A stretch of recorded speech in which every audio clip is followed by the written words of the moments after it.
Choma yes appeals for help after a life-threatening medical crisis. FRA says 340 kwacha maize buying price for by market season.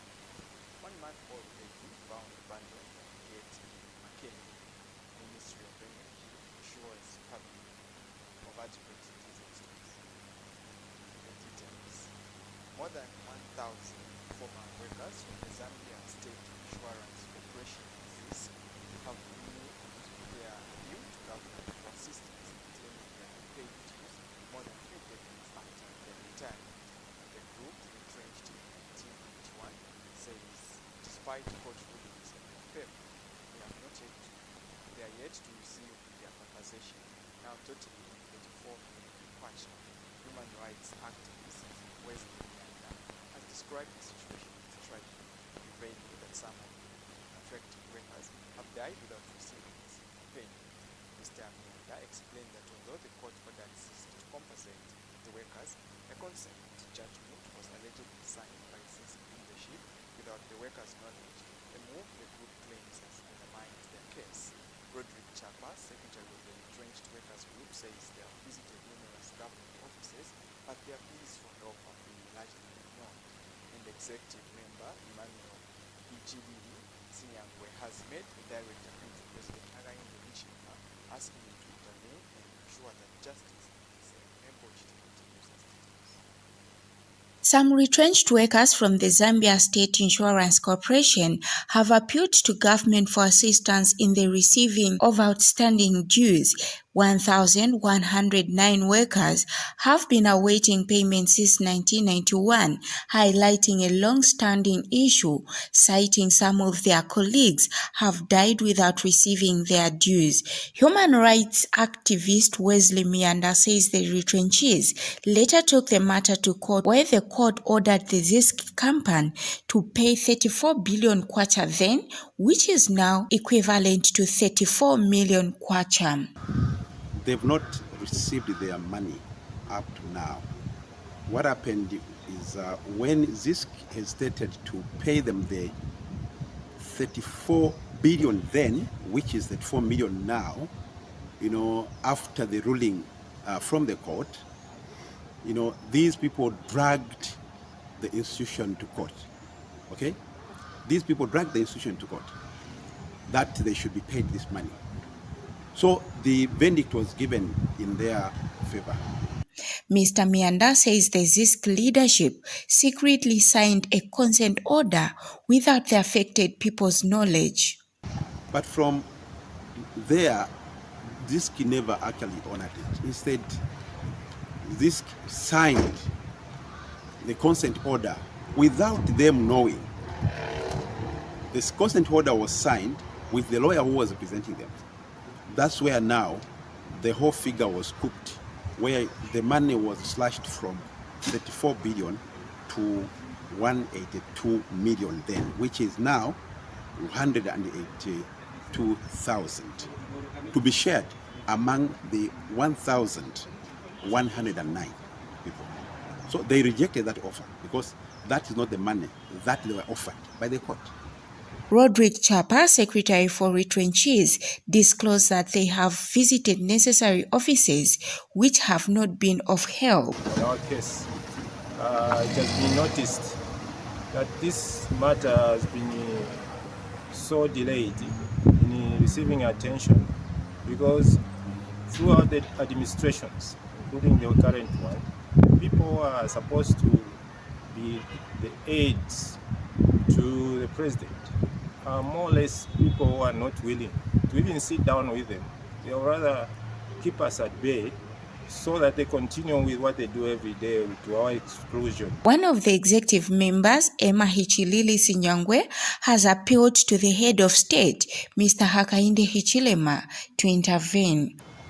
I don't know how many governments have passed not really taking action to our case. The Rupia banders of those days, the Edgar Lungu, yes, Michael Sata. What is happening? Are we not Zambians? Are we not Zambian citizens? Where are we going to go? We have tried all angles, Mr. President, to reach you. We are broke. We are not paid. You know our issue, Mr. President, very well.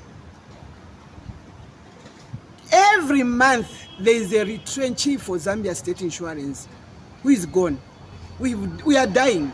2 weeks ago, Mr. Simwana died in Matero. We are dying one by one. We are appealing, Your Excellency, please, we don't have words anymore. Our case, will it end, yes or no?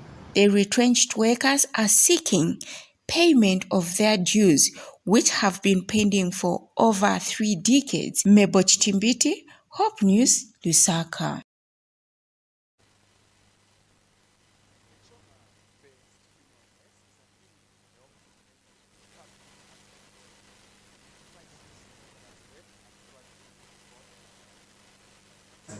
The nurse, whose identity has been withheld for security reasons, has told Hope News that the situation began when she collapsed while responding to an ambulance call at work.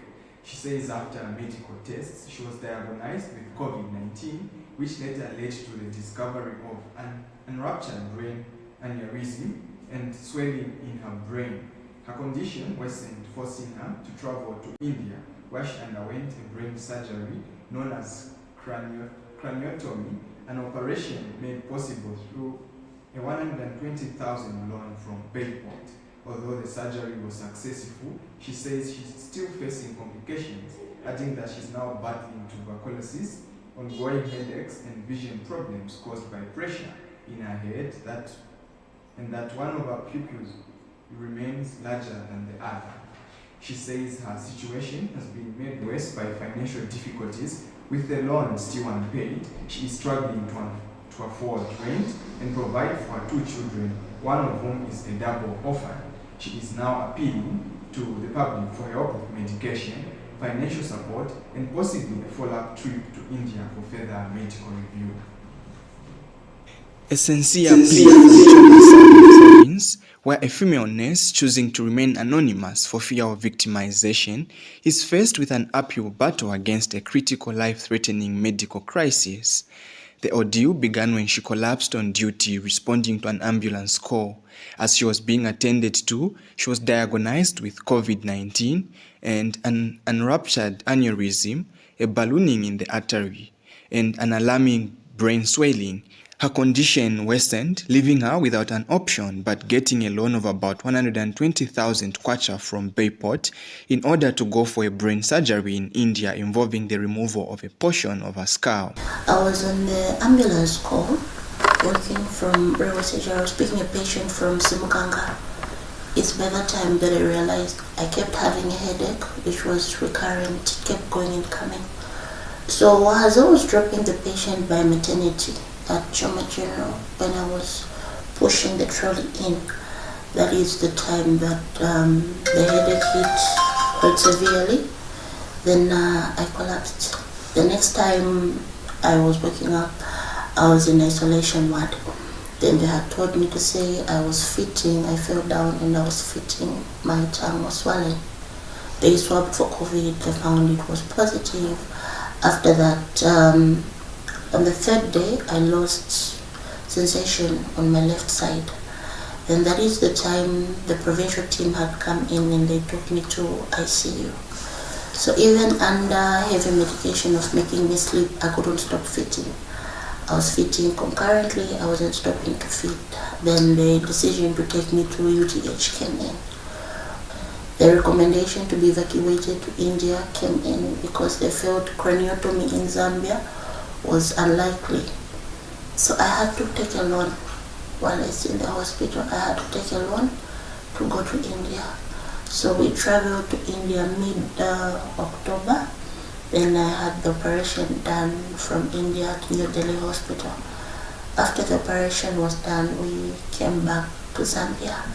But I still had to continue taking the medication due to prevention of the reoccurrence. They said it could reoccur again.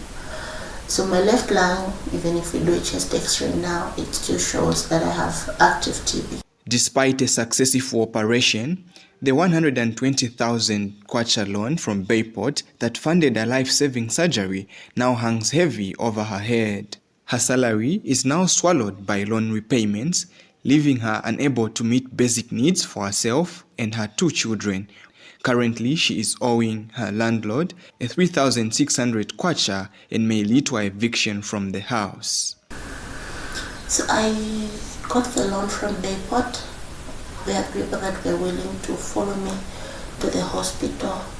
I got, if I remember correctly, it should be 120 because my payslip was clean. I didn't have any other loan prior to that. So I had to get the loan. That's the one that I used to go for treatment to India. I need help financially. I have been trained to an expense of failing to pay rent on time. I need help with my drugs. I'm a mom of 2 children. One who's a double orphan. Equally myself, I'm a double orphan with no surviving siblings. So if at all there are people who are willing to help me, I'd really be grateful. She grapples with active tuberculosis, debilitating recurrent headaches, and a compromised vision, a direct consequence of cranial pressure. It was during the same period later on that I came back. My appendix had ruptured, so I had to be rushed into theatre again to remove it because it was causing reinfection to the other organs. I still continue taking the nimodipine until date. It has crippled me financially because I'm dependent on it. Ness is appealing to members of the public for assistance. She says she needs help with medication, financial support to regain stability, and the possibility of a crucial follow-up trip to India for further medical review. Mwene Mianga reporting for Hope News, Choma, Southern Province. The Food Reserve Agency, FRA, has set 340 kwacha as the buying price for a 50-kilogram bag of maize in the 2025 marketing season, an increase from last year's 330 kwacha. Announcing the 2025 crop marketing season in Lusaka this morning, FRA Board Chairperson Suresh Desai said the price was arrived at after a consultative process with various stakeholders in the agriculture sector. Mr. Desai has also disclosed that the buying price for paddy rice will be 300 kwacha per 40-kilogram bag. He says the agency will buy 543,000 metric tons of maize and 10,000 metric tons of rice in the first phase, but will however not be limited to the amounts as it is likely to expand the buying process after reaching the target. Mr. Desai has also noted that the buying for maize will be done on cash basis as well as mobile money in all the 1,428 FRA satellite depots across the country. And Mr. Desai says farmers are still free to sell their farm products to any willing buyer without being regulated by government. Here's a report. The Food Reserve Agency, FRA, will this year buy a 50-kilogram bag of maize at 340 kwacha, a 10 kwacha increase from last year's price. In addition to maize, FRA has also pegged the buying price for paddy rice at 300 kwacha per 40-kilogram bag. FRA Board Chairperson Suresh Desai announced the price at the media briefing in Lusaka today. The agency will first target to buy 543,000 metric tons of maize, 543,000 metric tons of maize, and 10,000 metric tons of rice. It is my singular honor to announce to the nation and the farmers at large that the Food Reserve Agency shall buy non-genetically modified grade A white maize from farmers at 6 kwacha and 18 way 6 kwacha 80 ngwe per kilogram, which translates into 340 kwacha per 50 kg bag. Rice, the price that we will pay for rice is 7 kwacha 50 ngwe per kg, which translates into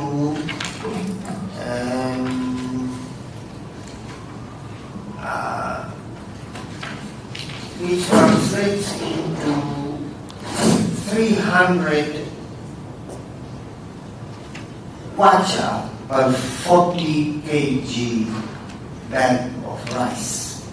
Mr. Desai disclosed that FRA will conduct the exercise through 1,428 satellite depots nationwide, with farmers paid either in cash or via mobile money. He, however, said while the agency will be buying in bulk, farmers are not restricted to selling to the FRA, saying the market remains open and unregulated. So that's the price we are offering for maize. It's not the price for everybody, it's not a dictation. As I'm sitting here, I'm a very small person, humble. I'm not dictating. But what I'm simply saying is that we as Food Reserve Agency, this is the price that we are willing to pay to those who bring maize to us. Meanwhile, National Union for Small-Scale Farmers in Zambia President Dr. Frank Kayula has welcomed the maize floor price by FRA, though regrettably announced late after some farmers sold their maize at low prices for as low as 150 kwacha. This price is welcome amongst the smallholder farmers, and we want to thank you that actually, I'm aware, yes, you went around to consult a lot of stakeholders to see what price you would give. You were short of saying you consulted the Ministry of Agriculture and Cabinet as well. You did consult them. I'm aware that those consultations were done, and it means the price you have given us actually is agreeable to all the stakeholders in the agricultural sector. With prices now set and preparations by FRA to buy maize from farmers underway, it is hoped that a smooth and competitive crop marketing season will provide a win-win situation for all. Bright Sinkozi, Hope News, Lusaka. Well, we take a short break. We'll be right back.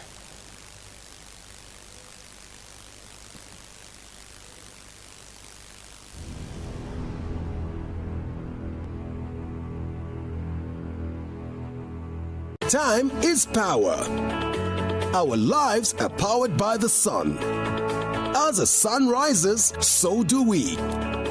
It's time to power your life and say goodbye to blackouts with a new Topstar solar solution, the H50 hybrid system. Enjoy a safe and reliable solar solution at home or your business with the Topstar hybrid inverter, lithium battery, and 550-watt solar panels. Experience a peace of mind with reduced electricity bills, long warranty of up to 5 years with free installation. For more information, call or WhatsApp now on 0779 04 2000, 0779 04 2000, or visit our Facebook page at Topstar. Also, pay us a visit at our head office next to Arcade Shopping Mall. Topstar Solar. Power your life.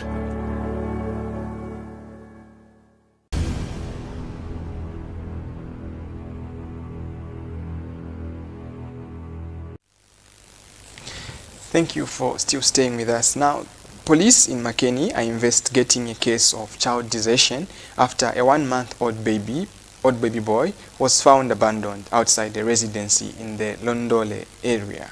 The incident was reported on May 31st around 21 hours by Hams Ford, a Lebanese national residing along McKinney Road.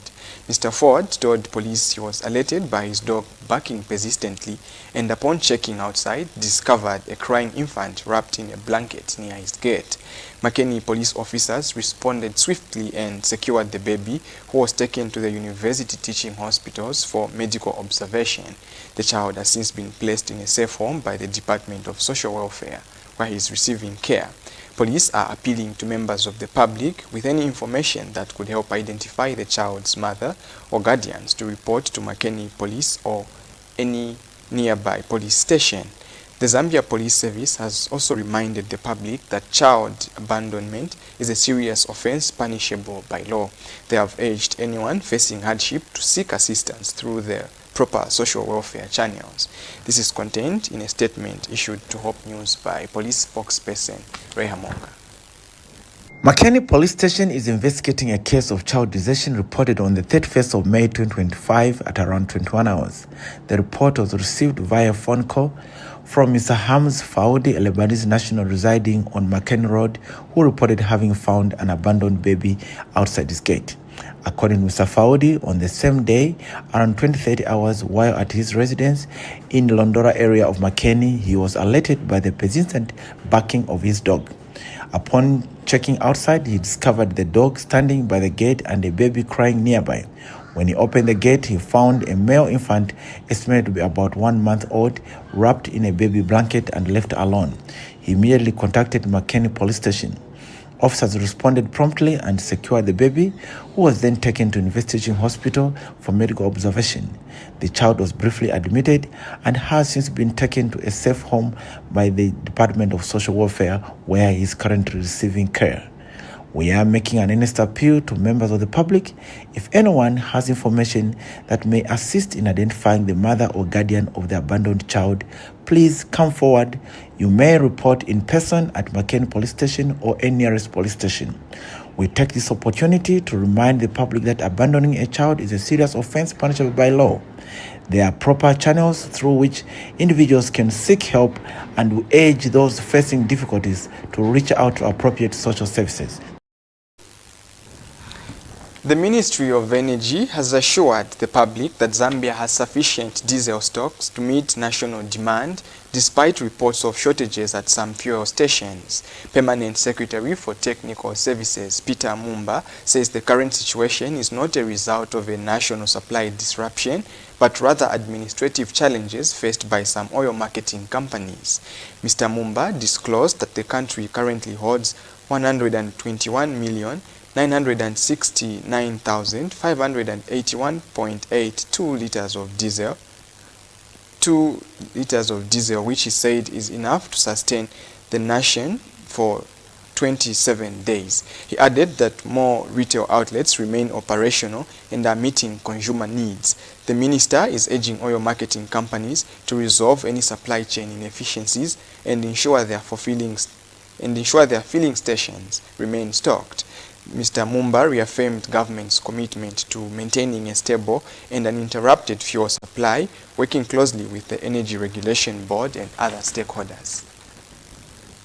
The Ministry of Energy wishes to reassure the public that the country currently has sufficient stocks of diesel to meet our national demand. I have heard some isolated incidents where it's reported that diesel is in short supply, but what has contributed to that is just logistical issues on the part of the OMCs.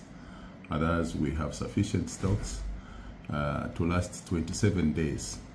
So it is important that we have this information so that we are not misled. The stocks are sufficient, and we are also under the open access regime. We are expecting more stocks to flow in, and this may contribute also to favorable price of the commodity. The Advocates for National Development and Democracy, ANDD, has commended government for its efforts in unlocking long-standing challenges in the mining sector. NDD Executive Director Samuel Banda says the revival of the Lubambe Shaft 2 and the progress seen at Konkola copper mines under Vendetta Resources, along with Mopani copper mines under international resources, are clear signs of renewed investor confidence and momentum in the sector. Speaking in an interview with Hope News, Mr. Banda said the government's effective policy decisions, stakeholder engagement and commitment to resolving past disputes have played a critical role in revitalizing key mining operations. He said the developments bring renewed hope to thousands of Zambians whose livelihoods depend on mining. Mr. Banda also urged government regulators to enforce rules firmly and consistently, while calling on civil society and local communities to remain actively engaged in promoting accountability and transparency throughout the industry. The revival of Lubambe Shaft 2 mine and the progress being recorded at Konkola copper mine under the management of Vendetta Resources and as well as Mopani. I welcome development indications of a renewed investors' confidence and a growing momentum in our mining sector, very critical sector to our national development. Therefore, we wish to applaud the government of the Republic of Zambia for unblocking, for playing a very important role in terms of unblocking long-standing challenges in the mining sector through implementation of effective mining policies and the stakeholders' engagement. As ANDD, we are optimistic that with this investment in the mining sector, the revival of Lubambe Shaft 2, unlocking of Konkola copper mine, Mopani, will play a very significant role in terms of achieving the national target, the 3 million metric tons copper production target. However, I want to put it on record that targets, of course, are important, but they are not enough. We expect that the increase in production must lead to offering of quality employment for Zambians and a stronger participation of local business opportunities being offered to our local business entities. In this regard, we want to call upon investors to ensure that they offer quality jobs to Zambians, offer good business opportunities to Zambians, and practice good corporate social responsibilities to enhance community development.